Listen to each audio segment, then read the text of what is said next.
You, Yes. malam ni kawan-kawan ajak lepak lah dekat Mamak. Tak apa ke? Oh, alah tak apalah. You pun dah lama tak lepak kan? Tapi ada ramai kawan-kawan perempuan juga. Oh, alah tak apa. Kawan je. Bukannya apa pun kan? Tasha, ex I tu pun ada tau. You okey ke? Okey je. Alah, tu kan cerita lama. Kan. Tapi lepas tu mungkin lepak lama kot. Sebab Bella, you kenal Bella? Bella? Bella yang ada crush kat I dulu. Oh, Bella tu. Kenapa? Dia ajak I pergi rumah dia dekat flat PPR tu. Dia ajak I seorang je. I tak tahu kenapa. Dia ajak I pergi rumah dia pukul 3 pagi. Oh, ya ke? Kesian dia. Mesti dia ada masalah. Tak apalah. Tak, dia kata dia dah lama tak jumpa I. Dia nak ajak jumpa je. Tapi kat rumah tu I dengan dia je. Tak apa ke? Oh, alah tak apa. Kawan je kan. Lagipun I pun percaya you. Percaya I kan. I pun iman kuat kan. Jom percaya you. You, jom kita makan ni. Harimau nasi lauk ni orang cakap sedap. Dia ada banyak lauk. Betul.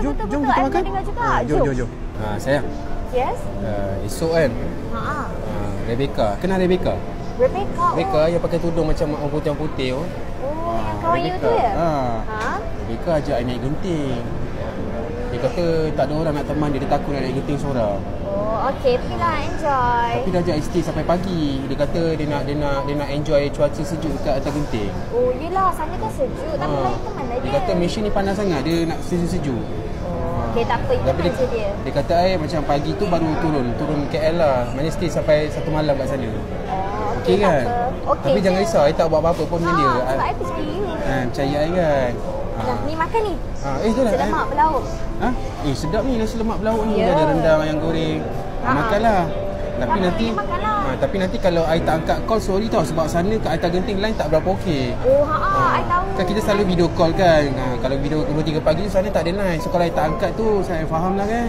Mana tak ada line lah tu. Tak apa, it's okay. I faham you. Faham Tapi nanti I dah balik, lusa I belanja makan nasi lemak dekat Harimau nasi lemak lagi. Boleh? Nanti apa-apa you update je, okay? Awak suka, you suka makan nasi lemak kan? Suka.